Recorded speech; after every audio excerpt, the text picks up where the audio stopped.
অনেকগুলি মাস বাদে বাড়ি থেকে মাত্র 10 মিনিটের দূরত্বে পার্টি মেকআপের অর্ডার নিয়েছিলাম, কিন্তু যেদিন আমার কাজ ছিল সেদিন ছোট্ট টুনির জন্য বড্ড বেশি মন কেমন করছিল। প্রথমে ভেবেছিলাম টুনিকে ওর ঠাম্মির কাছে রেখে আমি কাজে যাব, তারপরে ভাবলাম না, আমি বোধহয় কাজটা মন দিয়ে ঠিকমতো করতে পারবো না। তাই শেষ অবধি রিম্পাদি মানে আমার ক্লায়েন্টের পারমিশন নিয়েই টুনি এবং আমার শাশুড়ি মাকে সাথে করে নিয়ে কাজে যাব। এই যে দেখুন, এখানে আমরা সবাই রেডি হয়ে গিয়েছি। প্রথমে আমার ভীষণ আনকমফোর্টেবল লাগছিল রিম্পাদিকে কথাটা বলতে, কিন্তু কি করব বলুন তো, এই যে দেখতে পাচ্ছেন এই ছোট্ট টুনির এই হাসি হাসি মুখটা আমি কিভাবে ভুলে কাজে মন দিতাম। একদমই পারতাম না হয়তো কাজটা ঠিক মতো করতে, আর টুনিরও বোধহয় আমার জন্য মন কেমন করতো, তাই কি না বলুন? তো চলুন বেশি কথা না বলে বেরিয়ে পড়া যাক। এই যে দেখতে পাচ্ছেন আমাদের রথ চলে এসছে, মানে গৌতম দা যখন অভি বাড়িতে থাকে না তখন আমি গৌতম দার ভ্যানেতে করেই আমি আমার লোকেশনে যাই। বলেছিলাম মাত্র 10 মিনিটের রাস্তা, তো পৌঁছে গিয়েছি লোকেশনে।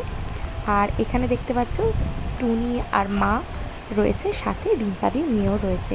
রিম্পাদির মেয়ে ভীষণ মিশুকে একটা মিষ্টি মেয়ে। আজ ওরই 5 বছরের জন্মদিনে রিম্পাদিকে পার্টি মেকআপ লুক দিতে আমি পৌঁছে গিয়েছি রিম্পাদির বাড়িতে।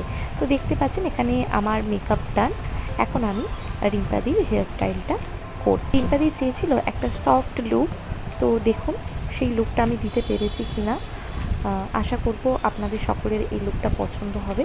আর রিম্পাদির খুব ইচ্ছে ছিল যে মাথায় জুঁই ফুল দেবে। বেসিক্যালি এই ড্রেসের সাথে মানে এই পার্টি ওয়্যারের সাথে জুঁই ফুলটা যায় না, তাও রিম্পাদি চেয়েছিল। দেখুন আমরা তো জানি কোন ড্রেসের সঙ্গে কোন লুকটা যাবে, কিন্তু ক্লায়েন্টের ডিমান্ড কিন্তু সবার প্রথমে, তাই রিম্পাদির পছন্দ অনুযায়ী আমি কাজটা কমপ্লিট করেছিলাম। এবার আসি কাজের কথায়। নভেম্বরের বুকিং কিন্তু অলরেডি স্টার্ট হয়ে গিয়েছে। তো যারা যারা 2025 থেকে 2026-এ ব্রাইডাল বুকিং করতে চাও তারা কিন্তু আমার সাথে যোগাযোগ করতে পারো স্ক্রিনে দেওয়া নাম্বারে। এছাড়া যারা চাইছো ফেসিয়াল, আইব্রো, হেয়ার কাট করতে তারাও কিন্তু যোগাযোগ করতে পারো আমার সাথে।